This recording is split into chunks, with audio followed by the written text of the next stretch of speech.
प्रिय माने एतबेले हम माने वाक्यर समय हम माने वाक्य निमंत प्रार्थना करिबा आ हम माने आगु को बढ़िबा आसंत हम माने वाक्य निमंत प्रार्थना करिबा।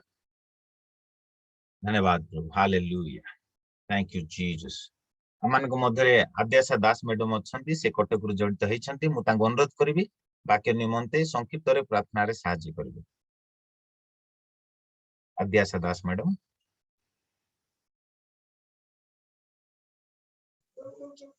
आसंतु हमने प्रार्थना करिबा।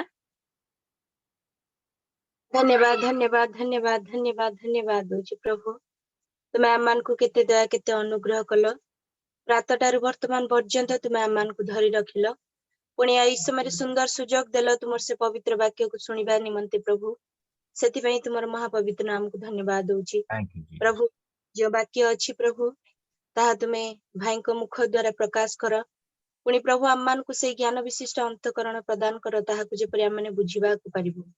हाँ प्रभु इस शेष दिन रे तुमर से वाक्य दे तुमे कथा कहउतबारु तुमर महापवित्र नाम को धन्यवाद दउछि प्रभु। ए मीटिंग माध्यम रे जो भाई भौणी माने जड़ित होइछन्ती समस्त परिवार को तुमे आशीर्वाद कर अनुग्रह कर समस्त को दया कर प्रभु। हाँ प्रभु आउ थरे भाई को तुमर पवित्र चंतले रखुछि पिता। हाँ प्रभु तुमर से पवित्र वाक्य तांको मुख द्वारा तुम्हें प्रकाश करने को जाउथबार तुम महापवित्र नाम को धन्यवाद दी। एई छोट भिक्षा नाजर्त्य प्रिय प्रभु यीशु ख्रीष्ट नाम रे मागिले आमेन। धन्यवाद मैडम जो माने जग देइछन्ते आपण समस्त मध्य मो प्रभु यीशु ख्रीष्ट नाम रे स्वागत जणाई। आसंता आम सीधा सड़क वाक्य मध्य को जीवा काली आम अध्ययन करथिलु प्रकाशित वाक्य 6 पर्व आम अध्ययन करथिलु 6 पर्व रे आमे सील प्रभु जीशु जो मुद्रा भांगिबे और से मुद्रा भांगिबा विषय आम आलोचना करथिलु प्रथम मुद्रा आम काली सारी देइछु आज आम द्वितीय मुद्रा को जीवा। मो प्रिय माने द्वितीय मुद्रा इज वेरी इंपोर्टेंट। द्वितीय मुद्रा को जदि आम भलो की बुझी देबा तबे आम माने प्रकाशित वाक्य को भलो रूपे बुझी परिबा गोटे अंडरस्टैंडिंग आम लाइफ रे आसीबो। किंतु द्वितीय मुद्रा होची बहुत वेरी इंपोर्टेंट। द्वितीय मुद्रा को जदि आम बुझिबा नै तबे आम प्रकाशित वाक्य बुझिबा टिके कष्ट हेबो। सेति पई आज आपण मिस करंतु नै आज वेरी इंपोर्टेंट अच्छे आपण मो सहित गोटे 40 मिनिट आपण धैर्य धरी शुणु आपण माने ए प्रकाशित वाक्य को बुझिबा को गले ए द्वितीय मुद्रा होची बैकबोन कहले चले। मु आपण को गोटे स्क्रीन शेयर करूची आपण को सम्मुख रे आपण देखंतु मोर से प्रकाशित वाक्य को बुझिबा पई टाइम लाइन मु आपण को सम्मुख रे रखिबी। देखंतु time line T A time line द्वारा आपण माने भलो की बुझी परिबे।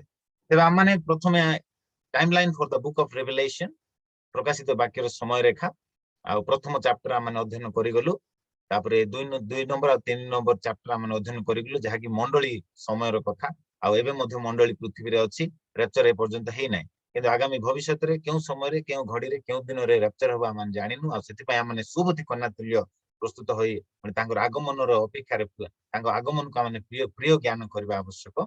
जेतले हम रैप्चर हे जिबा रैप्चर हला परे प्रभु आम मान को स्वर्ग को नहीं जिबे तेबे स्वर्ग रे आम माने मंडली अर्थात विश्वस्त विश्वासी माने स्वर्ग रे 7 वर्ष पर्यंत रहिबे। तेबे सेही 7 वर्ष स्वर्ग रे कोन कोन सब घटिबो आमे जानछु प्रकाशित वाक्य 4 पर्व 1 पद रे कोन हबो रैप्चर हेबो।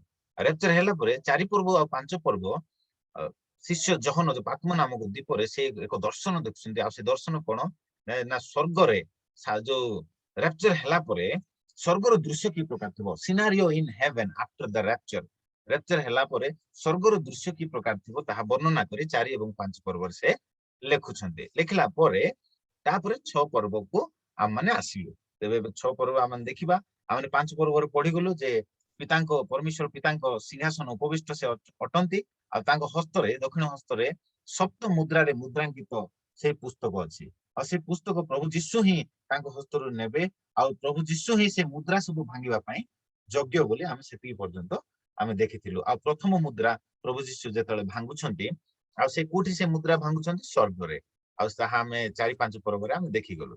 तबे से प्रथम मुद्रा जेतले भांगुछन्ती प्रकाशित वाक्य 6 पर्व 1 पद रे काली जा प्रचार करथिली टिके रिपीट कर देबे जेपर कि आपण द्वितीय मुद्रा को जीवा पूर्व आपण को टिक सहज हेबो। तबे प्रथम मुद्रा जेतले भांगा जाउची आ से जेहेतु रैप्चर हेइ साथ थाउची आ बाधा देवा व्यक्ति दूरीकृत न होवा जाय अधर्म पुरुष प्रकाशित हेबो नै बोली लेखा जाय आ बाधा देवा व्यक्ति दूरीकृत हेला पर अर्थात मंडली रैप्चर हेला परे ଆଉ ସେଇ ଭଣ୍ଡ ଖ୍ରୀଷ୍ଟ କଣ ହଉଛି ପ୍ରକାଶିତ ହଉଛି। ଆଉ ସେ ଭଣ୍ଡ ଖ୍ରୀଷ୍ଟ ଏକ ଶାନ୍ତିର ଦୂତ ସ୍ୱରୂପେ ଆସିଛି। ଆମେ ଯୋଉ ଧଳା ଘୋଡା ବିଷୟରେ ଆଲୋଚନା କରିଥିଲୁ ପ୍ରଥମ ମୁଦ୍ରା ଭାଙ୍ଗିଲା ବେଳକୁ, ଆଉ ସେ ଧଳା ଘୋଡାର ଅର୍ଥ ହଉଛି ଶାନ୍ତିକୁ ବୁଝାଏ। ଆଉ ତା ସେ ଧଳା ଘୋଡା ଉପରେ ଯିଏ ବସିଛି ଆଉ ସିଏ ହଉଛି କିଏ? ସେ ହଉଛି ଭଣ୍ଡ ଖ୍ରୀଷ୍ଟ। ତା ହସ୍ତରେ ଗୋଟେ ଧନୁ ଅଛି, ତାକୁ ଗୋଟେ ମୁକୁଟ ଦତ୍ତ ହେଉଛି, ସେ ଅଧିକାର ପ୍ରାପ୍ତ ହେଉଛି। ଆଉ ସେ 7 ବର୍ଷ ନିମନ୍ତେ ଦାନିଏଲ 9 ପର୍ବ 27 ପଦରେ ଆମେ ଦେଖିଗଲୁ 7 ବର୍ଷ ନିମନ୍ତେ ସେ ଏକ ଦୃଢ ନିୟମ କରୁଛି, ଗୋଟେ ପିସ୍ କଭେନେଣ୍ଟ। ରେପ୍ଚର ହେଲା ପରେ କଣ ପୃଥିବୀର ବାତାବରଣ ଏକ ଅନ୍ଧକାରମୟ ବାତାବରଣ ସୃଷ୍ଟି ହେଇଥିବ। ପୃଥିବୀରେ ଚାରିଆଡେ ପୁରା ଲୋକମାନେ କ୍ରନ୍ଦନ କରୁଥିବେ। ରାପ୍ଚର ହେଇଯାଇଥିବ, ହଜାର କୋଟି କୋଟି ଲୋକକୁ ପ୍ରଭୁ ନେଇ ଯାଇଥିବେ, ସବୁ କ୍ରନ୍ଦନ କରୁଥିବେ। ଆଉ ଯୋଉମାନେ ଖ୍ରୀଷ୍ଟିଆନ ମାନେ ଯୋଉମାନେ ଗୁପ୍ତ ପାପରୁ ଜୀବନ କାଟୁଛନ୍ତି ସେମାନେ ମଧ୍ୟ ରେପ୍ଚରରେ ଯାଇପାରିବେ ନାହିଁ। ନିର୍ବୁଦ୍ଧି କନ୍ୟା ତୁଲ୍ୟ ସେମାନେ ମଧ୍ୟ ବାହାରେ ରହିଯିବେ, ଆଉ କ୍ଲେଶ ମଧ୍ୟରେ ତାଙ୍କୁ ଦେଇ ଯିବାକୁ ପଡିବ। ଆଉ ସେମାନେ ମଧ୍ୟ କ୍ରନ୍ଦନ ରୋଦନ କରିବେ। ସେମାନେ ମଧ୍ୟ ସେଇ ସମୟରେ ଅନେକଙ୍କୁ ପ୍ରଚାର କରି କହିବେ ନାଇଁ ନାଇଁ ଏଇଟା ଏଲିଏନ ଆଟାକ ହେଇନାହିଁ, ପ୍ରଭୁ ଯୀଶୁ ଯୋଉ ପ୍ରତିଜ୍ଞା କରିଥିଲେ ସେ ରେପ୍ଚର କରି ମଣ୍ଡଳୀକୁ ନେଇ ଯାଇଛନ୍ତି, ଆପଣ ମାନେ ବିଶ୍ୱାସ କରନ୍ତୁ ବୋଲି ସେମାନେ ମଧ୍ୟ କ୍ରନ୍ଦନ କରି ଅନେକଙ୍କୁ କହିବେ, କିନ୍ତୁ ସେମାନଙ୍କର କଥା କିଏ ଶୁଣିବା ପାଇଁ ନଥିବେ। ତେବେ ଆମମାନେ ପ୍ରଥମ ମୁଦ୍ରାରେ କଣ ହବ? ସେ ପିସ୍ କଭେନେଣ୍ଟ ୱିଥ ଇସ୍ରାଏଲ, ଇସ୍ରାଏଲ ଆଉ ଅନେକ ଦେଶ ସହିତ ସେ କଣ କରିବ ନା ସେ ଶାନ୍ତିର ନିୟମ କରିବ। ଦାନିଏଲ 9 ପର୍ବ 27 ପଦରେ ଲେଖାଯାଏ। ଆଉ ମାଥ୍ୟୁ 4 ପର୍ବ ଆଉ 5 ପଦରେ ମଧ୍ୟ ସେ ସବୁ ଲେଖାଯାଏ। ଆଉ ସେ ଏକ ଶାନ୍ତିର ଦୂତ ସ୍ୱରୂପ ଆସିବ। ଆଉ ସେ ମସିହା, ଆଉ ଜିହୁଦୀ ମଧ୍ୟ ଆଜି ପର୍ଯ୍ୟନ୍ତ ମସିହାଙ୍କର ଅପେକ୍ଷାରେ ଅଛନ୍ତି। ତେବେ ଜିହୁଦୀ ମାନେ ତାକୁ ମସିହ ରୂପେ ଗ୍ରହଣ କରିନେବେ, କାରଣ ସେ ଅନେକ ଆଶ୍ଚର୍ଯ୍ୟ ଅଦ୍ଭୁତ ଚିହ୍ନ ସବୁ ସାଧନ କରିବ। ଆଉ ଏଇଟା କାଲି ମୁଁ ପ୍ରଚାର କରିଥିଲି, ଆପଣ ମାନେ ଯଦି ଯୋଉମାନେ ଆଟେଣ୍ଡ କରିନାହାନ୍ତି ଆପଣ ମାନେ ୟୁଟ୍ୟୁବ କୁ ଯାଇପାରିବେ। ଆଉ ପ୍ରଥମ ମୁଦ୍ରା ଫାଷ୍ଟ ସିଲ୍ ବିଷୟରେ ଆପଣ ଭଲକି ବିସ୍ତୀର୍ଣ୍ଣ ଭାବରେ ବୁଝିପାରିବେ। ତେବେ ଆମେ ଆଜି ଦ୍ୱିତୀୟ ମୁଦ୍ରାକୁ ଯିବା। ଦ୍ୱିତୀୟ ମୁଦ୍ରା ଇଜ ଭେରି ଇମ୍ପୋର୍ଟାଣ୍ଟ। ଆଉ ପ୍ରଥମ ମୁଦ୍ରା ଆଉ ଦ୍ୱିତୀୟ ମୁଦ୍ରା ଭିତରେ 3 ବର୍ଷ 6 ମାସର ଗ୍ୟାପ ଅଛି, ମୁଁ କହିଥିଲି। ତେବେ ଆପଣ ମାନେ ମତେ ପଚାରି ପାରିବେ ଯେ ଆପଣ କେମିତି ଜାଣିଲେ ଯେ ପ୍ରଥମ ମୁଦ୍ରା ଆଉ ଦ୍ୱିତୀୟ ମୁଦ୍ରା ଭିତରେ 3 ବର୍ଷ 6 ମାସର ଗ୍ୟାପ ଅଛି ବୋଲି ଆପଣ କେମିତି ଜାଣିଲେ ବୋଲି ଆପଣ ମତେ ପଚାରି ପାରିବେ। ତ ମୁଁ ଆପଣଙ୍କୁ ଉତ୍ତରରେ କହିବା ପାଇଁ ଚାହେଁ। ଆଉ ଏଇ ଯୋଉ 3 ବର୍ଷ 6 ମାସ ଗ୍ୟାପ ଆସିଲା କୋଉଠୁ ନା ଦାନିଏଲ 9 ପର୍ବ 27 ପଦରୁ। ସେଠାରେ ଲେଖାଯାଏ ସେ ଅର୍ଦ୍ଧେକ କାଳ ପର୍ଯ୍ୟନ୍ତ ସେ ନିତ୍ୟ ନୈବେଦ୍ୟ ଉତ୍ସର୍ଗ କରିବା ପାଇଁ ସେ ଏଲାଉ କରିବ। ଆମେ ପଢିବା ଦାନିଏଲ 9 ପର୍ବ 27 ପଦ, କିଏ ଜଣେ ପଢିବା ପାଇଁ ସାହାଯ୍ୟ କରିବେ? Thank you Jesus, hallelujah. ପୁଣି ସେ 1 ସପ୍ତାହ ପର୍ଯ୍ୟନ୍ତ ଅନେକର ସହିତ ଦୃଢ ନିୟମ କରିବ ଓ ସପ୍ତାହର ଅଧିକ କାଳ ଯଜ୍ଞ ଓ ନୈବେଦ୍ୟ ନିବୃତ୍ତ କରାଇବ। ଆଉ ଘୃଣାଯୋଗ୍ୟ ବସ୍ତୁ ସକଳର ପକ୍ଷ ଉପରେ ବିନାଶକ ଜଣେ ଆସିବ। ପୁଣି ନିରୂପିତ ସିଦ୍ଧ ପର୍ଯ୍ୟନ୍ତ ବିନାଶକର ଉପରେ କ୍ରୋଧ ଢଳାଯିବ। ତ ଏଇ 27 ପଦରେ ଲେଖାଯାଏ ଯେ ସେ 1 ସପ୍ତାହ ପର୍ଯ୍ୟନ୍ତ ଦୃଢ ନିୟମ କରିବ। 1 ସପ୍ତାହ ବୋଲି କହିଲି, ମୁଁ କହିଥିଲି 7 ବର୍ଷକୁ ବୁଝାଏ। ଆଉ 7 ବର୍ଷକୁ 2 ଭାଗରେ ବିଭକ୍ତ କରାହେଇଛି। 3 ବର୍ଷ 6 ମାସ, 3 ବର୍ଷ 6 ମାସ। ପ୍ରଥମ 3 ବର୍ଷ 6 ମାସ କ୍ଲେଶର ସମୟ ଥିବ, ଟ୍ରିବୁଲେସନ ପିରିୟଡ। ଆଉ ଦ୍ୱିତୀୟ 3 ବର୍ଷ 6 ମାସ ସେକେଣ୍ଡ ହାଫ ରେ ଗ୍ରେଟ ଟ୍ରିବୁଲେସନ ପିରିୟଡ ଥିବ। ତେବେ ଫାର୍ଷ୍ଟ ହାଫ ରେ ଏତେ କ୍ଲେଶ ସମୟ ନଥିବ, ଅଳ୍ପ। ସେ କାରଣ ସେ ଶାନ୍ତିର ଦୂତ ସ୍ୱରୂପ ଆସିଥିବ। ସେ ମସିହ ବୋଲି କହିବ, ନିଜକୁ ଖ୍ରୀଷ୍ଟ ବୋଲି କହିବ। ଆଉ ଅନେକ ଜିହୁଦୀ ମାନେ ଯେହେତୁ ଆଜି ମସିହଙ୍କର ଅପେକ୍ଷାରେ ଅଛନ୍ତି, ସେମାନେ ସମସ୍ତେ ତାଠାରେ ବିଶ୍ୱାସ କରିବେ। ଆଉ ସେମାନେ ତାକୁ ଗ୍ରହଣ କରିବେ, କାରଣ ସେ ଆମେ ମାନେ ପଢିଗଲୁ କାଲି, ଭୟଙ୍କର ବଦନ ନିଗୁଢ ବାକ୍ୟ ଜ୍ଞାନୀ ଥିବ, ଆଉ ତାର ହସ୍ତରେ ଛଳ ସଫଳ ହେବ ବୋଲି ଲେଖାଯାଏ। ଆଉ ସେ ଶୈତାନର ଶକ୍ତି ସହିତ ସେ ପ୍ରକାଶିତ ହବ। ଆଉ ଅଧର୍ମ ପୁରୁଷର ଆଗମନ ହେବ। ଆଉ ସେ ଛଳ, ତା ହସ୍ତରେ ଛଳ ସଫଳ ହେବ। ସେ କପଟ କରିବ, ନାନା ଅଦ୍ଭୁତ ଚିହ୍ନ ଲକ୍ଷଣ ସାଧନ କରିବ। ଆଉ ପ୍ରଭୁ ଯୀଶୁ କହନ୍ତି ଯଦି ହୁଏ ତେବେ ଏପରିକି ମନୋନୀତ ଲୋକେ ସୁଦ୍ଧା ଭ୍ରାନ୍ତ ହେବେ ବୋଲି ଲେଖାଯାଏ। ସେଥିପାଇଁ ପ୍ରଭୁ କହନ୍ତି ଦେଖ ଅନେକ ମୋ ନାମରେ ଆସିବେ, ଆଉ ମୁଁ ଖ୍ରୀଷ୍ଟ, ମୁଁ ମସିହ ବୋଲି କହିବେ, କିନ୍ତୁ ତୁମେ ମାନେ ସେମାନଙ୍କୁ ବିଶ୍ୱାସ କର ନାହିଁ ବୋଲି ପ୍ରଭୁ ଯୀଶୁ ସେ ସାବଧାନ କରିଥିଲେ ତାଙ୍କ ଶିଷ୍ୟ ମାନଙ୍କୁ। ତେବେ ଏଇ ସ୍ଥାନରେ ଆମେ ଦେଖିପାରୁଛୁ ଯେ ସେ ସପ୍ତାହର ଅର୍ଦ୍ଧେକ କାଳ ଯଜ୍ଞ ଓ ନୈବେଦ୍ୟ ନିବୃତ୍ତ କରାଇବ। ସପ୍ତାହର ଅର୍ଦ୍ଧେକ କାଳ ଆପଣ ମାନେ ପ୍ରଥମ ହାଫ ରେ ସେ କଣ କରିବ? ନିତ୍ୟ ନୈବେଦ୍ୟ ଉତ୍ସର୍ଗ କରିବା ପାଇଁ ସେ ଏଲାଉ କରିବ। ମୁଁ କାଲି କହିଥିଲି ଯେ ସେ ଯେତେବେଳେ ଆସିବ ସେ ବ୍ୟକ୍ତି କଣ କରିବ ନା ସେ ଜେରୁସାଲେମ ମନ୍ଦିର ନିର୍ମାଣ କରିବା ପାଇଁ ସେ ଏଲାଉ କରିବ। କିଏ? ସେ ଭଣ୍ଡ ଖ୍ରୀଷ୍ଟ। ଆଉ ସେମାନେ ଜାଣି ପାରିନଥିବେ ଜିହୁଦୀ ମାନେ, ହଁ ଏ ହିଁ ଆମର ମସିହ ବୋଲି ସେ ଭାବୁଥିବେ। ଆଉ ସେ ପିସ୍ କଭେନେଣ୍ଟ କରିବ। ଆଜି ପାଲେଷ୍ଟାଇନ ଆଉ ଇସ୍ରାଏଲ ମଧ୍ୟରେ ଯୋଉ ଯୁଦ୍ଧ ଚାଲିଛି ବା ଯୋଉ ଅଶାନ୍ତିକର ପରିସ୍ଥିତି ଅଛି, ସେ ଅଶାନ୍ତିକର ପରିସ୍ଥିତିକୁ ସେ ଦୂର କରିବ, ଆଉ ଗୋଟେ ଶାନ୍ତିକୁ ସ୍ଥାପନ କରିବ। ଆଉ ସେ ଯେତେବେଳେ ସେ ଶାନ୍ତିକୁ ସ୍ଥାପନ କରିବ, ଜିହୁଦୀ ମାନଙ୍କୁ ସେ एलाउ करिवो जिहुदी माननकु सुजोग देबो जेरुसालेम रो मंदिर को तयारी करिया पाए। आज जेरुसालेम रो मंदिर भग्न अवस्था रे अछि। एबे सेमाने एबे मध्ये जगिचंदी मसीहंकर अपेक्षा रे सेमान जगिचंदी मसीह आसिले आ माननकु सुजोग देबे आ माननकु ये मंदिर निर्माण करबा निमंते से आमान सुजोग देबे बोले एबे मध्ये जिहुदी माने अपेक्षा रे अछंती। आ सेते बेलकु से प्रथम से शांतिर नियम करिवो आ से मंदिर निर्माण करिया पई से माननकु सुजोग देबो। मंदिर निर्माण कला परे आ से माने बलि मध्ये उत्सर्ग करिया पई से माननकु सुजोग देबो। केई जण पढंतु से दानिएल 8 पर्व आ तारो 13 पद।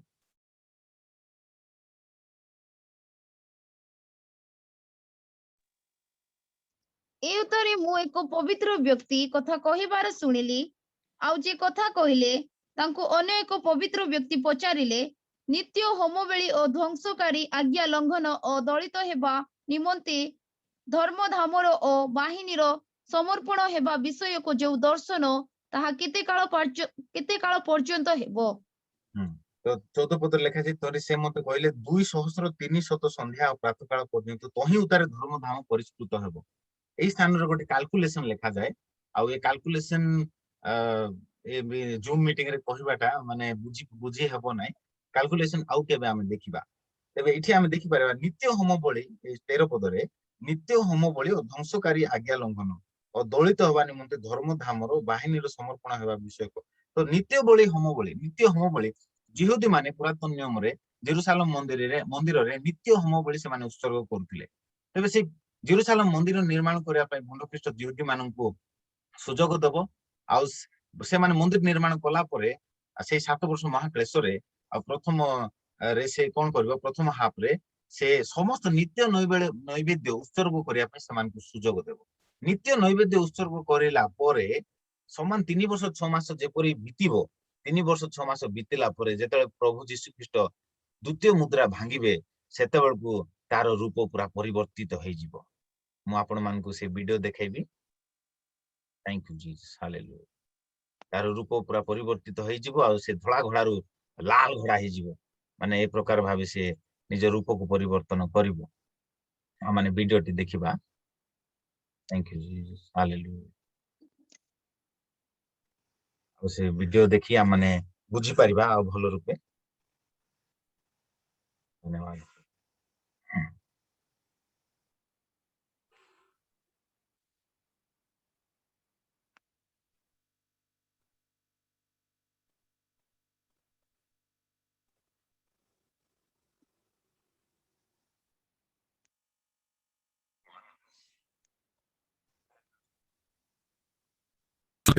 One of the 4 beasts saying, Come and see. And I saw, and behold, a white horse, and he that sat upon him had a bow, and a crown was given unto him. And he went forth conquering, and to conquer. And when he had opened the second seal, I heard the second beast say, Come and see. And there went out another horse that was red, and power was given to him that sat thereon to take peace from the earth, and that आपण माने एठी देखि परिबे जे जो लाल घोड़ा ए लाल घोड़ा आ से घोड़ार आरी रो हस्तरे खड्ग अछि। आ माने पढिबा प्रकाशित वाक्य तार 6 पर्व आ तार 3-4 पद पढिबा।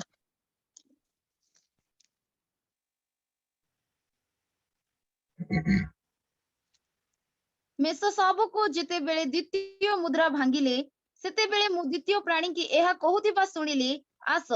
ସେଥିରେ ଆଉ ଗୋଟିଏ ଅଶ୍ଵ ବାହାର ହେଲା, ତାହା ଲୋହିତ ବର୍ଣ୍ଣ। ଲୋକେ ଯେପରି ପରସ୍ପରକୁ ହତ୍ୟା କରନ୍ତି ଏଥି ନିମନ୍ତେ ପୃଥିବୀରୁ ଶାନ୍ତି ଦୂର କରିବା ନିମନ୍ତେ ତାହାର ଆରୋହୀକୁ କ୍ଷମତା ଦିଆଗଲା। ପୁଣି ତାହାକୁ ଗୋଟିଏ ବୃହତ୍ ଖଡ୍ଗ ଦତ୍ତ ହେଲା। ଆମେ ଚିତ୍ର ଦେଖି ପାରୁଛୁ ଆଉ ସେ ଲାଲ ଘୋଡ଼ା ଅଛି। ଲାଲ ଘୋଡ଼ା ଉପରେ ଜଣେ ବସିଛି ଆଉ ସେ ଗୋଟେ ଖଡ୍ଗ ଧରିଛି। ଆର ଅର୍ଥ ହଉଛି ଲାଲ ଘୋଡ଼ା ଅର୍ଥ ରେଡ୍ ହର୍ସ। ରେଡ୍ ହର୍ସ ବୋଲି କହିଲେ ବିପଦକୁ ବୁଝାଏ ବା ରେଡ୍ ହର୍ସ ବୋଲି କହିଲେ ଯୁଦ୍ଧକୁ ବୁଝାଏ। ରେଡ୍ ହର୍ସ ବୋଲି କହିଲେ ମୃତ୍ୟୁକୁ ବୁଝାଏ। ତେବେ ଏ ଲାଲ ଘୋଡ଼ାର ଅର୍ଥ ହଉଛି ସେ କଣ କରିବ ପୃଥିବୀର ଶାନ୍ତିକୁ ଦୂର କରିବ।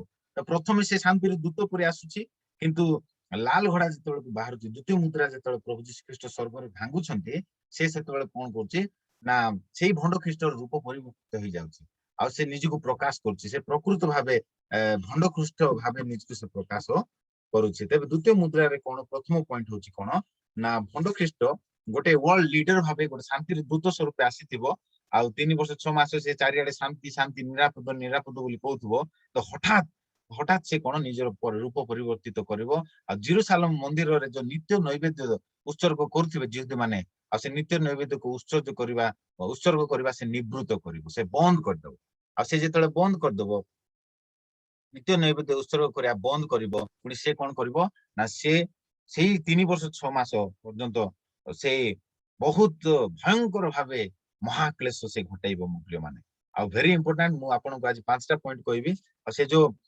ସେଣ୍ଟରରେ ବା ମିଡିଲ ଅଫ ଦ 7 ବର୍ଷର ଯୋଉ ମଝିରେ ଦ୍ୱିତୀୟ ମୁଦ୍ରା ପ୍ରଭୁ ଯୀଶୁ ଭାଙ୍ଗିଲେ ସେ କଣ କରିବ ପୃଥିବୀରୁ ଶାନ୍ତି ଦୂର କରିବ ପିସ୍ କଭେନେଣ୍ଟ କୁ ଭାଙ୍ଗିଦବ ଯୋଉ ଇସ୍ରାଏଲ ସହିତ ଯୋଉ ସେ ମୈତ୍ରୀ କରିଥିବ 7 ବର୍ଷ ପାଇଁ ସେ 7 ବର୍ଷର ମଝିରେ ସେ ପିସ୍ କଭେନେଣ୍ଟ ବା ଶାନ୍ତିର ମୈତ୍ରୀକୁ ସେ କଣ କରିବ ଭାଙ୍ଗିଦବ ଆଉ ସେ ଯୁଦ୍ଧ ଘୋଷଣା କରିବ ଆଉ ସେ ସମଗ୍ର ପୃଥିବୀରେ ସେ ଯୁଦ୍ଧ ଘୋଷଣା କରିବ ଆଉ ଆମେ ଯଦି ଦେଖିବା ମାଥ୍ୟୁ ତାର 24 ପର୍ବ ଆଉ ତାର 15 ପଦରୁ ଆମେ ପଢିବା ମାଥ୍ୟୁ 24:15 ପଦ ଏଣୁ ତୁମ୍ଭେମାନେ ଯେତେବେଳେ ଦାନିଏଲ ଭାବବାଦୀଙ୍କ ଦ୍ୱାରା ଉକ୍ତ ଉତ୍ସନକାରୀ ଘୃଣ୍ୟ ବସ୍ତୁକୁ ପବିତ୍ର ସ୍ଥାନରେ ଅବଶିଷ୍ଟ ଦେଖିବା ପାଠକ ବୁଝନ୍ତ ହଁ ସେତେବେଳେ ଯୋଉମାନେ ଜିହୁଦା ପ୍ରଦେଶରେ ଥାନ୍ତି ସେମାନେ ପର୍ବତମାଳାକୁ ପଳାଇ ଯାଆନ୍ତୁ ହଁ ସେତିକି ଥାଉ ଏଣୁ ତୁମେମାନେ ଯେତେବେଳେ ଦାନିଏଲ ଭାବବାଦୀଙ୍କ ଦ୍ୱାରା ଉକ୍ତ ଉତ୍ସନକାରୀ ଘୃଣ୍ୟ ବସ୍ତୁକୁ ପବିତ୍ର ସ୍ଥାନରେ ଅବସ୍ଥିତ ଥିବା ଦେଖିବ ଦାନିଏଲ ଭାବବାଦୀ 9:27 ରେ କହିଛନ୍ତି ଆଉ ସେ ହଉଛନ୍ତି କି ଭଣ୍ଡ ଖ୍ରୀଷ୍ଟ ଆଉ ସେ ଭଣ୍ଡ ଖ୍ରୀଷ୍ଟ ଯେତେବେଳେ ପବିତ୍ର ସ୍ଥାନରେ ବସିବ ସେ ପବିତ୍ର ସ୍ଥାନରେ କେତେବେଳେ ବସିବ ଦ୍ୱିତୀୟ ମୁଦ୍ରା ଯେତେବେଳେ ପ୍ରଭୁ ଯୀଶୁ ଭାଙ୍ଗିବେ ସେ ଜେରୁସାଲେମର ମନ୍ଦିରରେ ସେମାନେ ନିତ୍ୟ ନୈବେଦ୍ୟ ହୋମ ଭଳି ଯୁହୁଦୀ ମାନେ ଉତ୍ସର୍ଗ କରୁଥିବେ ଆଉ ହଠାତ୍ ସେ କଣ କରିବ ନିତ୍ୟ ନୈବେଦ୍ୟକୁ ସେ ନିବୃତ୍ତ କରିଦେବ ଦାନିଏଲ 9:27 ରେ ଆମେ ପଢିଲୁ ବନ୍ଦ କରିଦେବ ଆଉ ସେ କଣ କରିବ ନିଜେ ସେ ପବିତ୍ର ସ୍ଥାନରେ ବସିବ ନିଜେ ସେ ପବିତ୍ର ସ୍ଥାନରେ ବସିବ ଆଉ ସେ କଣ କରିବ ନା ସେ ନିଜେ ଈଶ୍ୱରଙ୍କୁ ନିନ୍ଦା କରିବ ଆଉ ସେ କଣ କରିବ ନା ସେ ହଉଛି ଘୃଣ୍ୟ ବସ୍ତୁ ଏଇ ଯିଏ ବସୁଛି ସେ ହଉଛି ଘୃଣ୍ୟ ବସ୍ତୁ ଅର୍ଥାତ ଭଣ୍ଡ ଖ୍ରୀଷ୍ଟ ସେ ଘୃଣ୍ୟ ବସ୍ତୁ ଆଉ ସେ ଜେରୁସାଲେମର ପବିତ୍ର ସ୍ଥାନରେ ବସିବ ଆଉ ଯେତେବେଳେ ପବିତ୍ର ସ୍ଥାନରେ ବସିବ ସେତେବେଳେ ଯୋଉମାନେ ଜିହୁଦା ପ୍ରଦେଶରେ ଥାନ୍ତି ସେମାନେ ପର୍ବତ ମାଳକୁ ପଳେଇ ଯାଆନ୍ତୁ ଯେ ଛାତ ଉପରେ ଥାଏ ସେ ଆପଣା ଘର ଭିତରୁ ଜିନିଷ ପତ୍ର ଘେନି ଯିବା ପାଇଁ ଓହ୍ଲେଇ ନ ଆସୁ ଏଇଟା ଜେରୁସାଲେମର କଥା କୁହାଯାଏ ମୋ ପ୍ରିୟ ମାନେ କାରଣ ଜେରୁସାଲେମର ମନ୍ଦିରକୁ ହିଁ ପବିତ୍ର ସ୍ଥାନ ବୋଲି କୁହାଯାଏ ଆଉ ଜେରୁସାଲେମର ମନ୍ଦିରରେ ସେ କଣ କରିବ ନା ସେ ନିଜେ ନିଜର ପ୍ରତିମୂର୍ତ୍ତିକୁ ସ୍ଥାପନ କରିବ ଆଉ ସେ ନିଜେ କଣ କରିବ ନା ସେ ପରମେଶ୍ୱରଙ୍କୁ ନିନ୍ଦା କରିବ ପରମେଶ୍ୱରଙ୍କ ନାମକୁ ସେ ନିନ୍ଦା କରିବ ଆଉ ଠିକ ସେଇ ସମୟରେ ତୁମେ ମାନେ ସେ ନଗରରୁ ପଳେଇ ଯାଅ ବୋଲି ପ୍ରଭୁ କହନ୍ତି କାରଣ ସେଇ ସମୟରେ ଏ ପ୍ରକାର ମହାକ୍ଲେଶ ଘଟିବ ଆଉ ଟିକେ ଆଗକୁ ପଢିବା 17 ପଦ ପଢିବା 24 ପର୍ବର ହଁ ଯିଏ ଛାତ ଉପରେ ଥାଏ ସେ ଆପଣା ଘର ଭିତରକୁ ଜିନିଷ ପତ୍ର ଘେନି ଯିବା ପାଇଁ ଓହ୍ଲାଇ ନ ଆସୁ ତାପରେ ପୁଣି ଯେ କ୍ଷେତରେ ଥାଏ ସେ ଆପଣା ଚାଦର ଘେନି ଯିବା ପାଇଁ ଲେଉଟି ନ ଯାଉ ପଢନ୍ତୁ ସେହି ସମୟରେ ଯେଉଁମାନେ ଗର୍ଭବତୀ ଓ ସ୍ତନ୍ୟଦାତ୍ରୀ ହାୟ ସେମାନେ କ୍ଲେଶର ପାତ୍ର କିନ୍ତୁ ତୁମ୍ଭମାନଙ୍କର ପଳାୟନ ଯେପରି ଶୀତ କାଳରେ କିମ୍ବା ବିଶ୍ରାମ ବାରରେ ନ ଘଟେ ଏଥିପାଇଁ ପ୍ରାର୍ଥନା କର 21 ପଦ କାରଣ ସେତେବେଳେ ଏପରି ମହାକ୍ଲେଶ ଘଟିବ ଯେ ଜଗତର ଆରମ୍ଭରୁ ଆଜି ପର୍ଯ୍ୟନ୍ତ ଘଟି ନାହିଁ ପୁଣି କେବେ ହେ ଘଟିବ ନାହିଁ ଦେଖନ୍ତୁ ମୋ ପ୍ରିୟ ମାନେ ପ୍ରଭୁ ଯୀଶୁ କେମିତି କହୁଛନ୍ତି ଯେତେବେଳେ ଦାନିଏଲ ଭବିଷ୍ୟତ ବକ୍ତାଙ୍କ ଦ୍ୱାରା ଲେଖା ଯାଇଥିବା ସେଇ ଘୃଣ୍ୟ ବସ୍ତୁ ପବିତ୍ର ସ୍ଥାନରେ ବସିବା ତୁମମାନେ ଦେଖିବ ପାଠକୁ ବୁଝନ୍ତୁ ଆମମାନେ ଯେଉଁମାନେ ପାଠ କରୁଛୁ ଆମେ ବୁଝିବା ଦରକାର ସେ ଯେତେବେଳେ ଜେରୁସାଲେମ ମନ୍ଦିରର ସେ ପବିତ୍ର ସ୍ଥାନରେ ମହାପବିତ୍ର ସ୍ଥାନରେ ବସିବ ସେତେବେଳକୁ ତୁମମାନେ ଜାଣିବ ଯେ ବହୁତ ମହାକ୍ଲେଶର ସମୟ ଉପସ୍ଥିତ ହେବ ଯାହାକି ଜଗତର ଆରମ୍ଭରୁ ଏ ପର୍ଯ୍ୟନ୍ତ ହେଇନାହିଁ ଏ ପ୍ରକାର ମହାକ୍ଲେଶ ସେ ତୁମମାନଙ୍କୁ ବଧ କରିବ ସେ ତୁମମାନଙ୍କୁ ବହୁତ କ୍ଲେଶ ଦେବ ବୋଲି ମାନେ ଲେଖାଯାଏ ସେତେବେଳେ ଯୋଉମାନେ ଲେଖାଯାଏ ଯୋଉମାନେ ଜିହୁଦା ପ୍ରଦେଶରେ ଥାନ୍ତି ସେଇ ଜିହୁଦା ପ୍ରଦେଶରେ ଅର୍ଥାତ ଜେରୁସାଲେମରେ ସେତେବେଳେ ଯୋଉମାନେ ଥାନ୍ତି ସେମାନେ ପର୍ବତ ମାଳାକୁ ପଳାଇ ଯାଆନ୍ତୁ। ସେତେବେଳେ ଯୋଉମାନେ ଯୀଶୁଙ୍କ ଠାରେ ବିଶ୍ୱାସ କରୁଥିବେ ବା ଜିହୁଦୀ ମାନେ ସେମାନେ ପର୍ବତ ମାଳାକୁ ପଳେଇ ଯାଅ। ଆଉ ଯେ ଛାତ ଉପରେ ଥାଏ ଏପରିକି ସେ ଘର ଭିତରକୁ ଚଦର ଆଣିବାକୁ ମଧ୍ୟ ନ ଯାଉ, କାରଣ ମହା ଭୀଷଣ ସମୟ ତାହା। ସେ ଯଦି ଛାତ ଉପରେ ଥିବ ଆଉ ସେ ଘର ଭିତରକୁ ଚଦର ଆଣିବାକୁ ଗଲା ଭିତରେ ସିଏ କଣ କରିବ, ସାଙ୍ଗେ ସାଙ୍ଗେ ତାର ସୈନ୍ୟ ଦଳକୁ ପଠେଇ ସବୁ ଯୋଉମାନେ ଯେତେ ଜିହୁଦୀ ମାନଙ୍କୁ ସମସ୍ତଙ୍କୁ ସେ ଗିରଫ କରିଦବ। ଗିରଫ କରି ସେମାନଙ୍କୁ ହତ୍ୟା କରିବା ପାଇଁ ସେ ଲାଗିବ।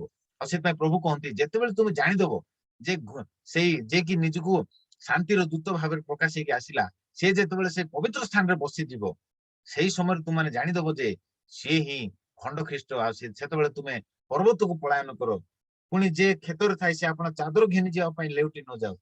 ସେଇ ସମୟରେ ଯୋଉମାନେ ଗର୍ଭବତୀ ଓ ସ୍ତନ୍ୟଦାତ୍ରୀ ହାୟ ସେମାନେ କ୍ଲେଶର ପାତ୍ର। ଆଉ ସେଇ ସମୟରେ ସେ ଭଣ୍ଡ ଖ୍ରୀଷ୍ଟ ଜିହୁଦୀ ମାନଙ୍କୁ ଧରିବା ପାଇଁ ସେ ଆଜ୍ଞା ଦେବ। ସୈନ୍ୟମାନେ ଯିବେ ଜିହୁଦୀ ମାନଙ୍କୁ ଧରିବେ, ଖ୍ରୀଷ୍ଟିଆନ ମାନଙ୍କୁ ଧରିବେ, ଆଉ ସେମାନଙ୍କୁ ବହୁତ କ୍ଲେଶ ଦେବେ। ଆଉ ତାଙ୍କର 666 ନେବା ପାଇଁ ସେ ବାଧ୍ୟ କରିବେ। ଆଉ ସେଥିପାଇଁ ପ୍ରଭୁ କହିଲେ ସେଇ ସମୟରେ ଯୋଉମାନେ ଗର୍ଭବତୀ ଜେରୁସାଲେମରେ ଜିହୁଦା ପ୍ରଦେଶରେ ଯୋଉମାନେ ଗର୍ଭବତୀ ଅବସ୍ଥାରେ ଥିବେ ଆଉ ସେମାନେ କ୍ଲେଶର ପାତ୍ର, କାରଣ ଗର୍ଭବତୀ ଭାବରେ ଥିବେ। ପ୍ରଭୁ କହିଛନ୍ତି ପର୍ବତକୁ ପଳାୟନ କର, ହେଲେ ଗର୍ଭବତୀ ଅବସ୍ଥାରେ ଥାଇ ସେମାନେ କିପରି ପର୍ବତକୁ ପଳାୟନ କରିପାରିବେ? ବହୁତ କଷ୍ଟ ମୋ ପ୍ରିୟ ମାନେ। ଆଉ ସେ କହନ୍ତି କିନ୍ତୁ ତୁମମାନଙ୍କର ପଳାୟନ ଯେପରି ଶୀତ କାଳରେ କିମ୍ବା ବିଶ୍ରାମ ବାରରେ ନ ଘଟେ ଏଥିପାଇଁ ପ୍ରାର୍ଥନା କର। ସେଇ ସମୟରେ ଯେ ପ୍ରକାର ବିଶ୍ରାମ ବାରରେ ଏଇ ଘଟଣା ନ ଘଟେ ସେଥିପାଇଁ ପ୍ରାର୍ଥନା କର। କାରଣ ବିଶ୍ରାମ ବାରରେ ଜିହୁଦୀ ମାନେ ତ 1 ମାଇଲରୁ ଅଧିକ ସେମାନେ ଚାଲନ୍ତି ନାହିଁ। ଆଉ ସେଥିପାଇଁ ପ୍ରଭୁ କହିଲେ ବିଶ୍ରାମ ବାରରେ ଯେ ପ୍ରକାର ଏଇ ଘଟଣା ନ ଘଟେ ସେଥିପାଇଁ ପ୍ରାର୍ଥନା କର। ଶୀତ କାଳରେ ଯେ ପ୍ରକାର ଏଇ ଘଟଣା ନ ଘଟେ, ଏଇ ପଳାୟନ ନ ଘଟେ ସେଥିପାଇଁ ପ୍ରାର୍ଥନା କର। ହେଲେ ଶୀତ କାଳରେ ଯଦି ହେଇଗଲା, ଶୀତ କାଳରେ ଯଦି ସେଇ ଭଣ୍ଡ ଖ୍ରୀଷ୍ଟ ପବିତ୍ର ସ୍ଥାନରେ ଯଦି ବସିଗଲା, ତେବେ କଣ ହେବ ମୋ ପ୍ରିୟ ମାନେ? ହେଲେ ଶୀତ କାଳରେ ଏମାନେ ଚଦର ଘିନି ଯାଉନାହିଁ ବୋଲି ପ୍ରଭୁ କହୁଛନ୍ତି। ହେଲେ ଏମାନେ ଚଦର ନ ଘିନି ଯଦି ପର୍ବତକୁ ଦୌଡ଼ିବେ ତେବେ ସେଠି ଶୀତରେ ମରିଯିବେ। ଏବେ ଦେଖନ୍ତୁ ପ୍ରଭୁ ସେମାନଙ୍କୁ ଆଗରୁ ସାବଧାନ କରୁଛନ୍ତି ଯେ ଯେତେବେଳେ ସେ ଘୃଣ୍ୟ ବସ୍ତୁ ପବିତ୍ର ସ୍ଥାନରେ ବସିବ ସେତେବେଳେ ତୁମେ ପର୍ବତ ମାଳାକୁ ପଳାଇ ଯାଅ। ହାୟ ଯୋଉମାନେ ଗର୍ଭବତୀ ସେମାନେ ବହୁତ କ୍ଲେଶର ପାତ୍ର, ଯୋଉମାନେ ସ୍ତନ୍ୟଦାତ୍ରୀ ସେମାନେ ମଧ୍ୟ କ୍ଲେଶର ପାତ୍ର ବୋଲି ପ୍ରଭୁ କହନ୍ତି। ଆଉ ସେଥିପାଇଁ ସେ ସମୟ ଯେପରି ଶୀତ କାଳରେ ନ ହୁଏ ଆଉ ବିଶ୍ରାମ ବାରରେ ନ ହୁଏ ଏଥିପାଇଁ ପ୍ରାର୍ଥନା କର ବୋଲି ପ୍ରଭୁ ଯୀଶୁ କହୁଛନ୍ତି। ମାନେ କେତେ ଦେଖନ୍ତୁ କେତେ ମାନେ ସତ୍ୟ କଥା ପ୍ରଭୁ କହନ୍ତି ଏଠାରେ। ତମେ ପ୍ରାର୍ଥନା କର ସେଇ କାଳ ଯେ ପ୍ରକାର ଶୀତ କାଳରେ କି ବିଶ୍ରାମ ବାରରେ ନ ଘଟେ। ଯଦି ବିଶ୍ରାମ ବାରରେ ଘଟିଗଲା, ବିଶ୍ରାମ ବାରରେ ତ ଜିହୁଦୀ ମାନେ 1 ମାଇଲରୁ ଅଧିକ ବାଟ ଚାଲିବେ ନାହିଁ। ହେଲେ ବିଶ୍ରାମ ବାରରେ ଯଦି ସେ ଘୃଣ୍ୟ ବସ୍ତୁ ପବିତ୍ର ସ୍ଥାନରେ ବସିଲା, ମହାକ୍ଲେଶ ଆରମ୍ଭ ଯଦି ହେଇଗଲା ବୋଲି କହିଲେ ଲୋକମାନେ ବହୁତ କ୍ଲେଶ ପାଇବେ। ସେଥିପାଇଁ ପ୍ରଭୁ ସେଥିପାଇଁ ପ୍ରାର୍ଥନା କର ବୋଲି ଆଉ କହୁଛନ୍ତି। ଦେଖନ୍ତୁ ଆମମାନେ ମଧ୍ୟ ପ୍ରାର୍ଥନା କରିବା କଥା, ହେ ପ୍ରଭୁ ଜିହୁଦୀ ମାନଙ୍କ ପାଇଁ ଆମେ ପ୍ରାର୍ଥନା କରିବା କଥା। ଜେରୁସାଲେମ ନିମନ୍ତେ ପ୍ରାର୍ଥନା କର ବୋଲି ବାଇବେଲରେ ଲେଖା ହେଇଛି। ଇସ୍ରାଏଲ ନିମନ୍ତେ ପ୍ରାର୍ଥନା କର ବୋଲି ବାଇବେଲରେ ଲେଖା ହେଇଛି। ଆମେ ଏଇ ବିଷୟ ମଧ୍ୟ ପ୍ରାର୍ଥନା କରିବା କଥା, ହେ ପ୍ରଭୁ ସେ ଘୃଣ୍ୟ ବସ୍ତୁ ବା ସେ ମହାକ୍ଲେଶ ଗ୍ରେଟ୍ ଟ୍ରିବୁଲେସନ ଶୀତ କାଳରେ କି ବିଶ୍ରାମ ବାରରେ ନ ଘଟୁ ବୋଲି ଆମେ ମଧ୍ୟ ପ୍ରାର୍ଥନା କରିବା କଥା। କାରଣ ପ୍ରଭୁ କହୁଛନ୍ତି ଜିହୁଦୀ ମାନଙ୍କ ପାଇଁ ପ୍ରାର୍ଥନା କର, ଜେରୁସାଲେମ ନିମନ୍ତେ ପ୍ରାର୍ଥନା କର। ତେବେ କାରଣ ସେତେବେଳେ ଏପରି ମହାକ୍ଲେଶ ଘଟିବ ଯେ ଜଗତର ଆରମ୍ଭରୁ ଆଜି ପର୍ଯ୍ୟନ୍ତ ଘଟି ନାହିଁ, ପୁଣି କେବେ ହିଁ ଘଟିବ ନାହିଁ। ଦେଖନ୍ତୁ ମୋ ପ୍ରିୟ ମାନେ ସେଇ 3 ବର୍ଷ 6 ମାସ ବହୁତ ମହାକ୍ଲେଶର ସମୟ ଅଟେ। ହାଲେଲୁୟା। ତାପରେ 22 ପଦରେ ଲେଖାଯାଏ ଆଉ ସେଇ ସମୟ ଯେବେ ଉଣା କରାଯାଇ ନଥାନ୍ତା ତେବେ କୌଣସି ମର୍ତ୍ତ୍ୟ ପରିତ୍ରାଣ ପାଆନ୍ତା ନାହିଁ, ମାତ୍ର ମନୋନୀତ ଲୋକଙ୍କ ସକାଶେ ସେଇ ସମୟ ଉଣା କରାଯିବ। କେଉଁମାନେ ମନୋନୀତ ଲୋକ? ଇସ୍ରାଏଲ ଜାତି ହଉଛି ଈଶ୍ୱରଙ୍କ ମନୋନୀତ ଲୋକ। ଆଉ ସେମାନଙ୍କ ନିମନ୍ତେ ଏଇ ସମୟ ଉଣା କରାଯାଇଛି। ଏଇ ଯୋଉ ସେକେଣ୍ଡ ହାଫରୁ 3 ବର୍ଷ 6 ମାସ ସମୟ ରଖା ହେଇଛି। ଆପଣ ମାନେ ଯଦି ପଢିବେ ପ୍ରକାଶିତ ବାକ୍ୟ 13 ପର୍ବ ଯଦି ଆପଣ ମାନେ 5 ପଦ ପଢିବେ ସେଠି ଲେଖା ହେଇଛି ଯେ ଭଣ୍ଡ ଖ୍ରୀଷ୍ଟକୁ 3 ବର୍ଷ 6 ମାସ ପାଇଁ ହିଁ କ୍ଷମତା ଦିଆଯାଉଛି। ପଢନ୍ତୁ ପ୍ରକାଶିତ 13 ପର୍ବ 5 ପଦ। ତାହାକୁ ଅହଙ୍କାର ଓ ଈଶ୍ୱର ନିନ୍ଦାର କଥା କହିବାକୁ ମୁଖ ଦିଆଗଲା, ଆଉ 42 ମାସ ପର୍ଯ୍ୟନ୍ତ କାର୍ଯ୍ୟ ସାଧନ କରିବାକୁ କ୍ଷମତା ଦିଆଗଲା।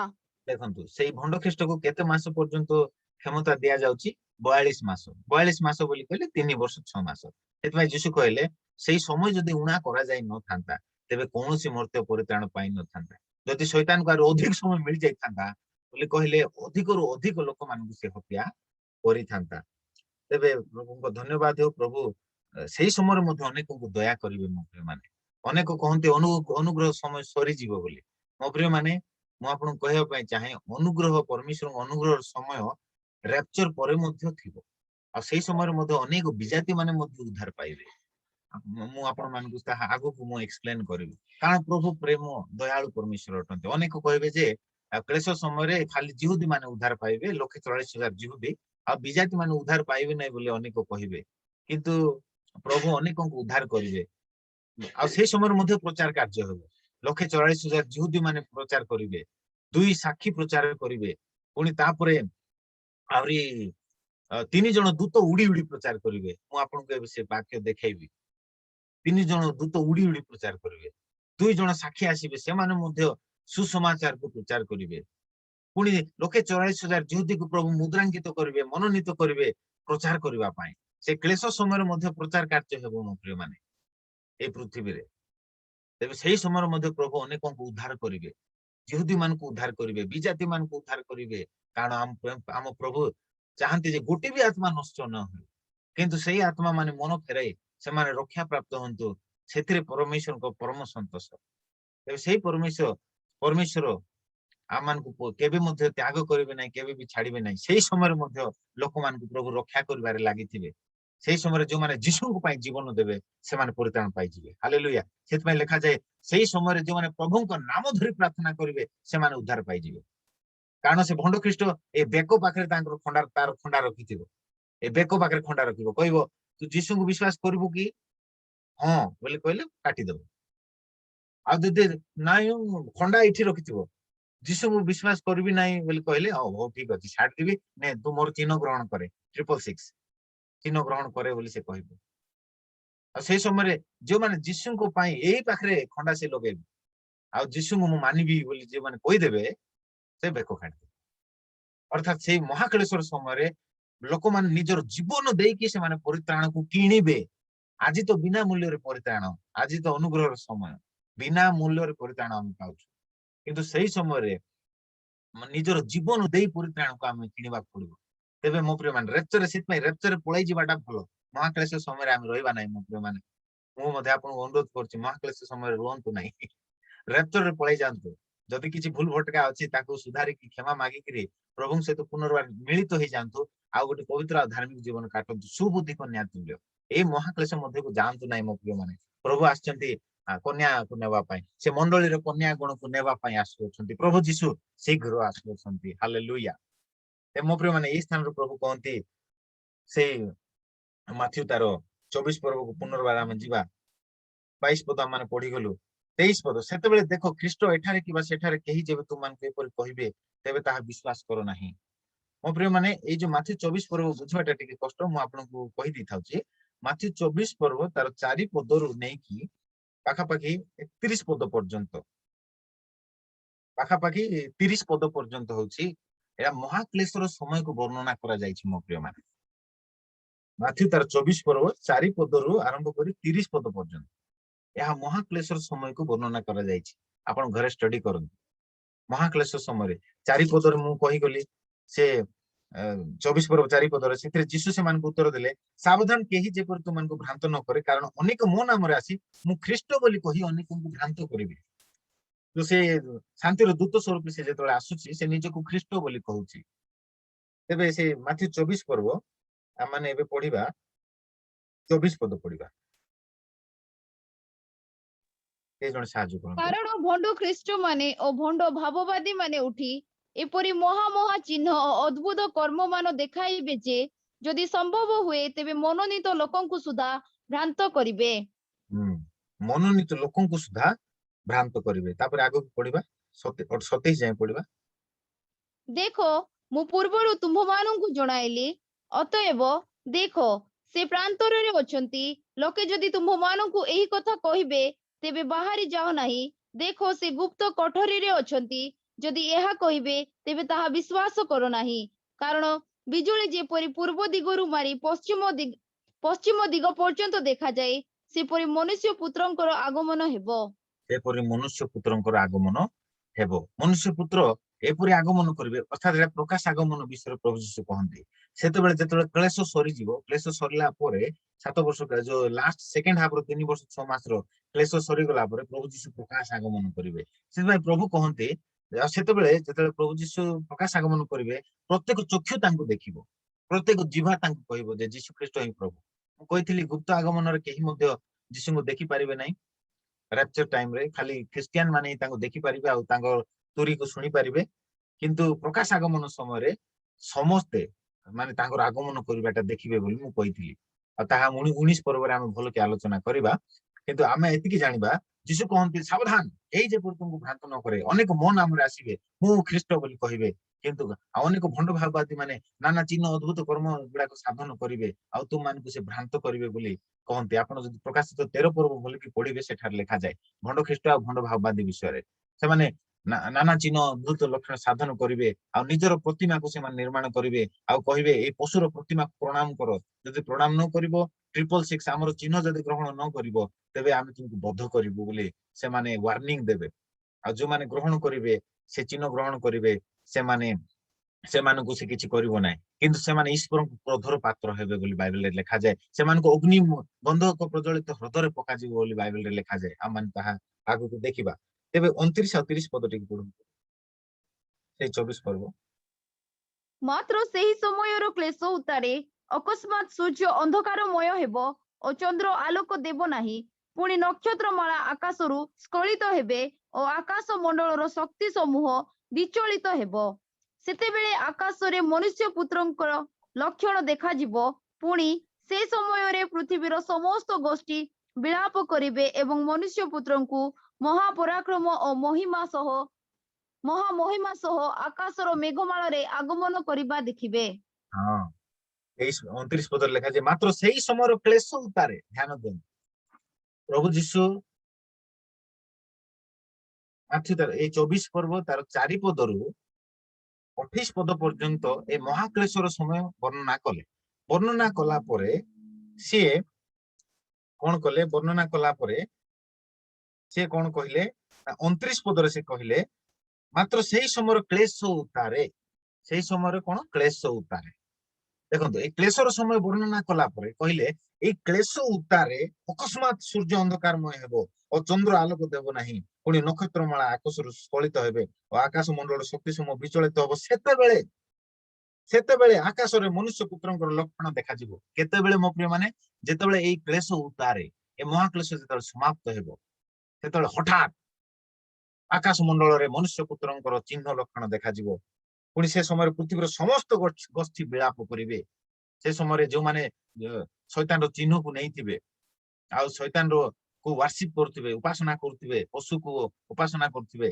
ସେମାନେ ବିଳାପ କରିବେ ପୁଣି ମନୁଷ୍ୟ ପୁତ୍ରଙ୍କୁ ମହାପରାକ୍ରମ ମହାମହିମା ସହ ଆକାଶର ମେଘମାଳାରେ ଆଗମନ କରିବା ଦେଖିବେ ସବୁ ଗୋଷ୍ଠୀ ତାଙ୍କୁ ଆଗମନ କରିବା ଦେଖିବେ ମୋ ପ୍ରିୟ ମାନେ ହାଲେଲୁୟା ଦେଖନ୍ତୁ ମୋ ପ୍ରିୟ ମାନେ ଏଇ ପ୍ରକାଶ ଆଗମନ ବିଷୟରେ ନିଜର ପ୍ରକାଶ ଆଗମନ ବିଷୟରେ ପ୍ରଭୁ ଯୀଶୁ କହନ୍ତି ଆମେ ଯଦି ରେପ୍ଚରରେ ପଳେଇବା ତେବେ 7 ବର୍ଷ ଆମେ ସ୍ୱର୍ଗରେ ରହିବା ସ୍ୱର୍ଗରେ ରହିଲା ପରେ ଯୀଶୁଙ୍କ ସହିତ ମଧ୍ୟ ଆମେ ମଧ୍ୟ ପ୍ରକାଶ ଆଗମନ କରିବା 7 ବର୍ଷ ମହାକ୍ଲେଶ ପୃଥିବୀ ସରିଲା ପରେ ଆମେ ଯୀଶୁଙ୍କ ସହିତ ପ୍ରକାଶ ଆଗମନ କରିବା ମୋ ପ୍ରିୟ ମାନେ ତେବେ ଆମେ ଦେଖୁଛୁ ଏ ଦ୍ୱିତୀୟ ମୁଦ୍ରା ଯେତେବେଳେ ଭଙ୍ଗା ଯାଉଛି ଏଇ ଭଣ୍ଡ ଖ୍ରୀଷ୍ଟ ନିଜକୁ ପ୍ରକାଶ କରୁଛି ଯେହେତୁ ପ୍ରଥମେ ଶାନ୍ତିର ଦୂତ ଭାବରେ ଆସିଛି ଦ୍ୱିତୀୟ ମୁଦ୍ରା ଭାଙ୍ଗିଲା ବେଳକୁ ସେ ଭୂତ ହେଇଯାଉଛି କହିବାକୁ ଗଲେ ସେ ଭଣ୍ଡ ଖ୍ରୀଷ୍ଟ ଶୈତାନ ତାର ଭିତରେ ପ୍ରବେଶ କରୁଛି ଆପଣ ପଢନ୍ତୁ ପ୍ରକାଶିତ 13 ପର୍ବ 2 ପଦ ଟିକେ ପଢନ୍ତୁ